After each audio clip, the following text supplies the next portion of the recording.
What is going on, everyone? My name is Andy. Welcome back to another FPL video, and today is team selection time for Game Week 2. So I'm going to take you through how I did in Game Week 1 and then take a look ahead to Game Week 2, any transfers, captaincy plan and that kind of thing. I did just want to say a massive thank you to everybody that has subscribed. I know I've been banging on about it in pre-season, but we have hit 100,000 subscribers and I cannot tell you how much that means to me. It's absolutely massive. Thanks to everyone's support over pre-season, last season and all the way back to nearly 4 years ago at this point. I'm not going to keep banging on about it now, although we are close to 100 and what now, I'm only messing.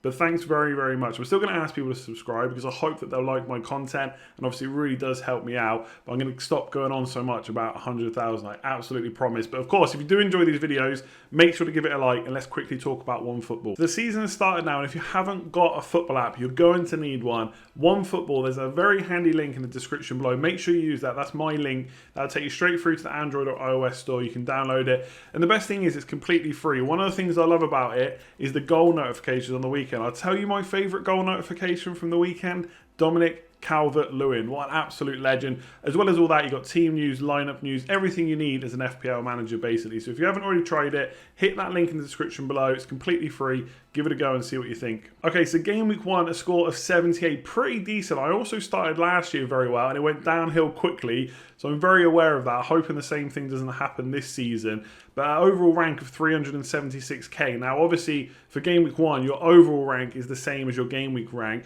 And what I would say to anyone that's looking at their scores not happy about it, if you're in the top like 1.5 million, like if you could get that Game Week rank every single week throughout the season without ever dropping lower, you'd probably have a good chance of winning FPL, right?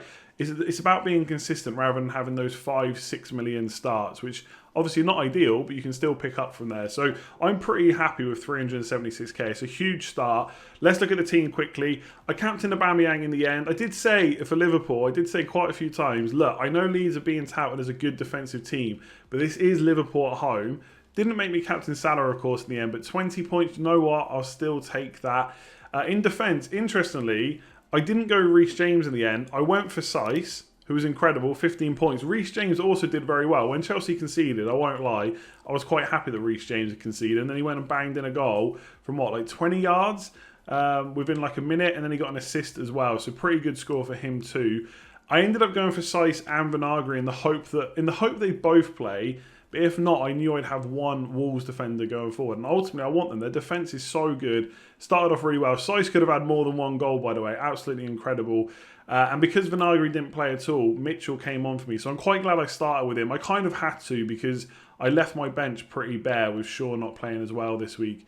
Just looking at a few other players. Dominic Calvert-Lewin, very happy with that because Game Week 1 was almost a bit of a write-off. I wasn't expecting too much against Spurs. So to get a goal ahead of 3 very good fixtures, I'm really, really pleased with that. I think for the 6 to 7 million bracket, he's probably one of the best options. And with that midfield behind him now, I'm hoping he can kick on. Obviously, Werner didn't do as well as hoped. He won the penalty, so he got an assist for that when Jorginho converted, but no goal. But I think he looked promising. We've got to remember, Chelsea didn't actually play that well, and we'd expect them moving forward when all their players are fit to play even better. And I think Werner, even against a defence like Liverpool, could do really well because he's always on the shoulder and he's so quick on the counter.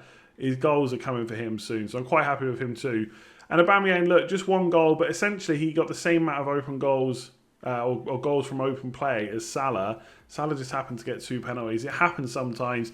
Overall, 78 points. Let's have a look how Game Week 2 is shaping up. So defenders first, obviously just one free transfer because it's Game Week 2. And I've got 0.5 million in the bank. Now that's because I did Son to Pulisic very last minute on Saturday, which of course has now backfired because Pulisic has missed the game. We'll come on to that in a minute, which is a bit frustrating. But I've got 0.5 million in the bank. So I may use that this week or I may just stick with no transfers. I'll kind of talk about my transfer plans as I go.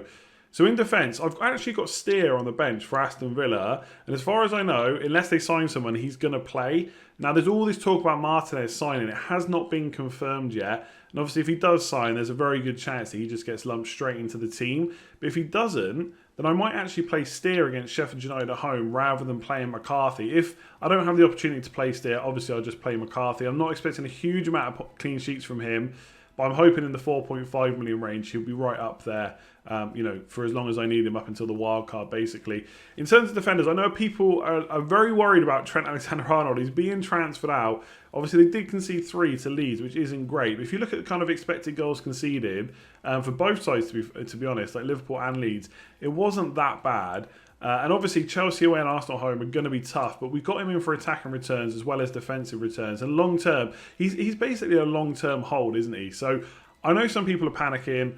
I can't say I've panicked at all. For me, I don't think you could have got him expecting too many clean sheets in the first 3 games. Yes, it's unfortunate they didn't get one against Leeds, and conceding 3 is not good. And there's probably not too much of a chance of a clean sheet in the next 2. But you never know, and you never know what kind of attacking returns he's going to get. All he needs to do is bang in a free kick like he's done many times, and suddenly we're all happy with him again. I've got Luke Shaw, who I benched last week, so I started with him. And obviously I'm going to play him against Crystal Palace at home. He should be fit. He played in the friendly against Aston Villa last weekend when everyone was playing their kind of Premier League matches. So I know people not too happy about Man United defence, but again, you look at the numbers, they are one of the best defences last year, despite what people might think, and they've got a pretty good fixture run. I'll probably just play him in the next 4. Would I bring him in if I didn't already own him? There's lots to talk about Man United signing a new left back. What I will say, from what I've read, that Man United haven't actively gone to look for a left back to replace Luke Shaw. They've been offered a left back, and they're looking at buying him to increase competition, because ultimately Brandon Williams is right-footed. I think that does kind of hinder you as an attacking force, not just him, but the team in general not having a left-footed player there. So I think it's a bit of competition for sure. I'm personally not worried about him not playing. He could get rotated a little bit more, I guess, but for now he's number 1 choice, and I'm quite happy to have him against Crystal Palace at home. And I've got to play Sice because Vinagre's on the bench. He's not even going to play most likely. And Mitchell is playing Man United away. So I've got to play Sice. So this is where I'm considering a defensive transfer, because I could do Vinagre, because he's ultimately going to drop in price at some point, to like a 4.5, like Ayling instead. Bench Sice this week. And then basically I just play him for the next 5-6 game weeks after that, because Wolves fixtures are so good. But Wolves' defence is also so good. The part of me is tempted just to keep the transfer. Like, if I'm happy to play Trent, Shaw and Sice most weeks after this week, then having to play him against Man City for 1 game week is not the end of the world. Like, you can't expect players to literally get points every single week. It just doesn't happen. So I figure long term it's probably best to save that transfer. I know Vinagre is probably going to drop in price, and at some point I might deal with that and bring in another defender, maybe even go to 4 at the back. But right now, I'm just tempted to play Sice. Wolves have got a game under their belt. They're ultimately very defensive anyway, very good defensively. And I wasn't really, I've said many times in pre-season, I'm not targeting Man City players for this fixture. Game week 3 is when I'll look to bring them in. So I'm probably just going to play Sice and hold the defensive transfer. Mitchell and Vinagre, like I said, is not great long term. But if these 3 play week in, week out, Sice, Trent and Shaw, then that's kind of my backline sorted for a while until maybe Chilwell's back, or I can get enough money to go to Lucas Digne or something like that. So probably just going to hold this week. I think it looks okay. Not great playing Chelsea, City and Spurs, but I knew Game Week 2 would be a much tougher for my team than Game Week 1. Okay, so looking at the midfielders, let's start with St. Maximin. Now, I watched that West Ham game. Newcastle were pretty good. Like, players like Wilson were decent. Obviously, Hendrick got his goal and assist, I believe. St. Maximin, he was quite heavily involved, but didn't really do a great deal in terms of creating chances and getting too many shots in the box and stuff like that. He was actually coming a bit too deep at times, I thought. Now, interestingly for Newcastle, that will probably change when they bring Fraser in. Like, he didn't play in that first game. Once he starts on the left, which is where we're assuming he'll play, where will St. Maximin go? Will he go to the right? Will he play as a number 10? If he plays as a number 10, how good would he be there? There's still a lot up in the air. And ultimately, one of the reasons I try and hold a transfer in Game Week 2 is 1 game week's worth of data is not usually enough to make any rash decisions. Obviously, if there's injuries or tactical changes that we weren't expecting, that's a bit different. But I think, saying St. Maximin should go after 1 game week is probably a bit premature. And he's only 5.5 million, so I'm not expecting a huge amount of points from him anyway. But I'm still considering 4 at the back at some point. So St. Maximin or maybe Adams up front, who I'll talk about in a bit, could go. But Brighton at home, better defence than West Ham, but not a huge amount in it. So hoping he does something there, or at least does something to make me think he's worth keeping, even if it's not points, even a good performance, plenty of shots in the box, plenty of chances created, whatever it might be. If you can get that, then suddenly I'm looking at probably keeping him. But like I said, 5.5 million, so not a huge problem. In terms of Pulisic, he is now a problem. So in the first game week, I kind of had it in my head that he was available. What Frank Lampard actually said was he's in contention. So for me, that's maybe I took it wrong. Plenty of people have tweeted me and said, look, his injury was this, etc.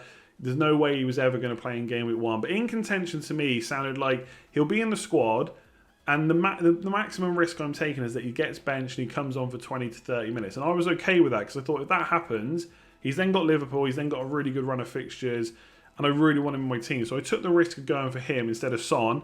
Obviously, luckily, Son, Ali, Havertz, all these other players I was thinking about didn't do anything anyway. So it wasn't the end of the world. But the problem is now, it's come out that he's still injured.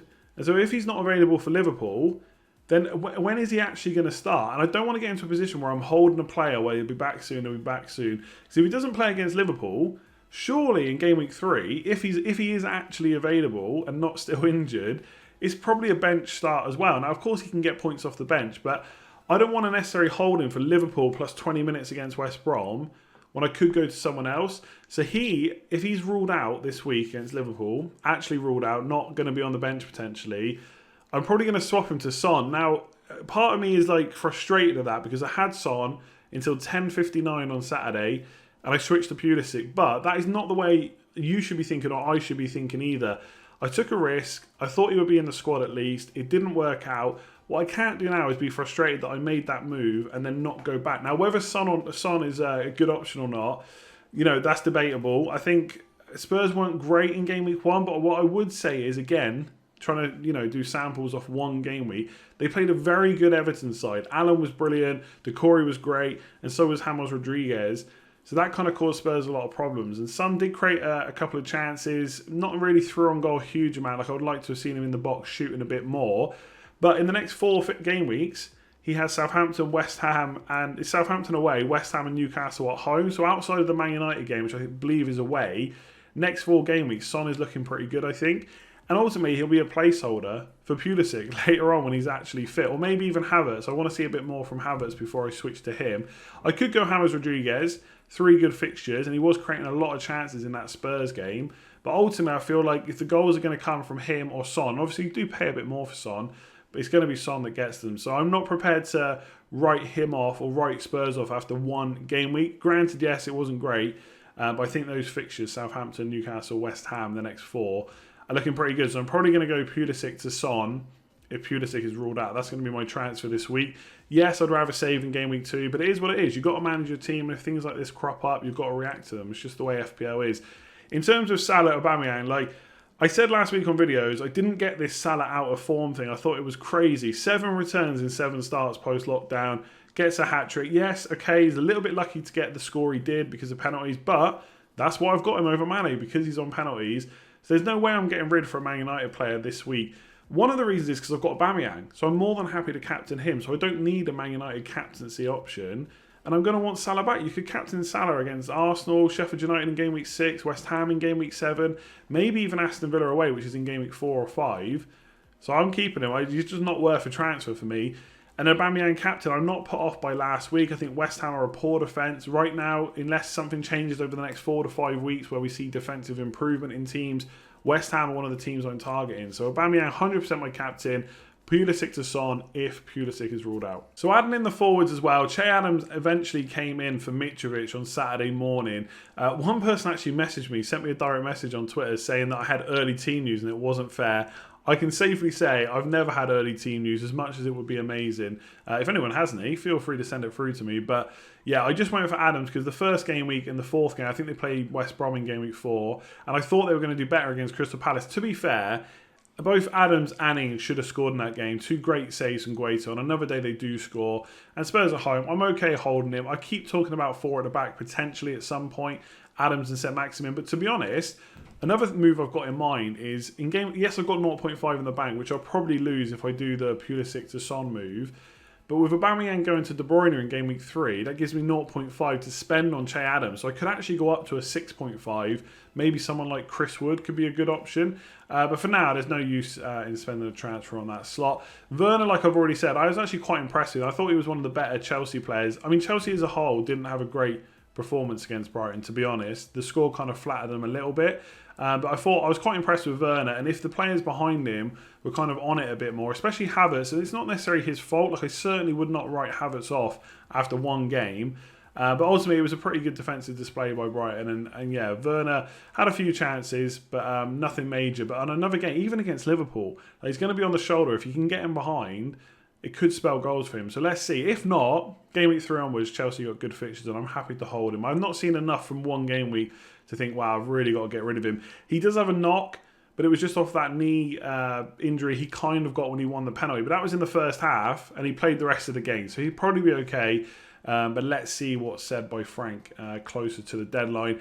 And then Calvert-Lewin, what a guy. Like, to be fair, he didn't really have that many shots in the first game, but I think you've got to take stats out of it a little bit and also get the eye test involved. So there was that Richarlison chance where if he just stopped for a split second and passed it back to Calvert-Lewin, Calvert-Lewin pretty much had the whole goal just to shoot out from 6 yards.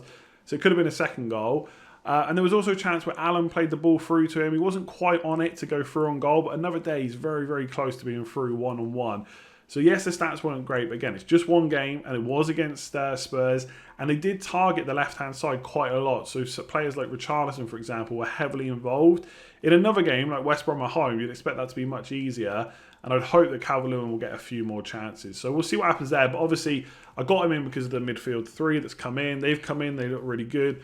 The next 3 fixtures are good, so he's a definite hold for me. So overall, I'm quite liking the look of the team. So many players playing Chelsea, Man City, Spurs, and Liverpool. It could be a little bit of a worry, but you cannot have the perfect game or the perfect team every single game week. I'm hoping this team can get me through to game week 3 where I have much better fixtures. That's it for this one. Thanks very much for watching. As always, leave your comments below about what you think of my team, my captaincy choice, and even my transfer choice. I'm sure a lot of people will not like the Son transfer, but it's not forever. Remember, Southampton, West Ham, Newcastle, then I'll think about getting rid of him. I might even get rid of him before he plays all those games. And yes, it's frustrating that I already swapped him out before game week 1, but it is what it is. That's FPL sometimes. It can be frustrating. You've got to learn to kind of not rage about it and just adapt and be flexible and stuff like that. If you enjoyed the video, please do give it a like. And if you haven't already, make sure you subscribe. Join 100,000 other people. Hit that subscribe button. Download OneFootball if you haven't already. Completely free. Just give it a go and see what you think. I think you'll love it. And if you want to get some bit of extra content, there'll be a Q&A going out today on my Patreon. There's another Q&A on Friday once all the press conferences have happened as well. So plenty more extra content over there. There's WhatsApp access. There's Slack access. All this good stuff. The link is in the description below. Otherwise, I'll catch you tomorrow for another video. Thanks for watching.